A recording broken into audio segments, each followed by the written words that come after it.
আল্লামা যখন ইন্তেকাল করলেন, আমি তখন মালয়েশিয়া থেকে যুক্তরাষ্ট্রে একটা কনফারেন্সে যোগ দিতে যাচ্ছি, কাতার এয়ারলাইন্সে। মালয়েশিয়া থেকে দোহাতে নামলাম। দোহায় যখন আমার ট্রানজিট, তখন শুনতে পেলাম যে আল্লামা বিদায় নিয়েছেন। সোশ্যাল মিডিয়ায় শুনে বিশ্বাস করতে পারলাম না। মুহূর্তের মধ্যেই মাসুদ সাইদি ভাইকে মেসেজ করলাম, উনি কোনো উত্তর দিতে পারলেন না। শরীরটা লিটারালি কাঁপছিল, নিজেকে মানাতে পারছিলাম না, বিশ্বাস করতে পারছিলাম যে আসলে আল্লামা বিদায় নিয়েছেন।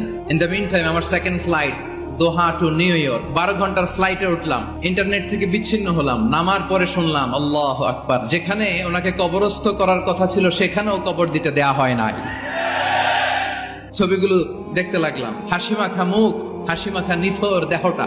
মরণে হাসিবে তুমি, কাঁদিবে ভুবন। From east to west, from north to south, the entire globe, গোটা বিশ্ব ওনার জন্য কেঁদেছে। কাবার গিলাফ ধরে ধরে মানুষ চিৎকার করেছে। এর চেয়ে শ্রেষ্ঠ মৃত্যুকার হতে পারে? আমাদের আল্লামার আর কি পাওয়ার ছিল বলেন? আর কি পাওয়ার ছিল? কুল্লু নাফসিন যায়িকাতুল মাউত, যারাই দুনিয়াতে আসবে তারা ইন্তেকাল করবে, এটা আমরা মেনে নেই, এটা আমরা জানি।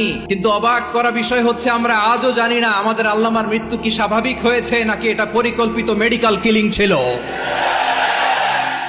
এটা যে পরিকল্পিত মেডিকেল কিলিং ছিল, এটা ধারণা করার পেছনে অনেক কারণ আছে। তিনি আধিপত্যবাদের বিরুদ্ধে সোচ্চার ছিলেন, ফ্যাসিবাদের বিরুদ্ধে সোচ্চার ছিলেন, রাজনৈতিক প্রতিহিংসার শিকার ছিলেন। এজন্য এটা মেডিকেল কিলিং হতে পারে, এ ধারণা আমরা করতেই পারি। আওয়াজ করে বলেন ঠিক কিনা?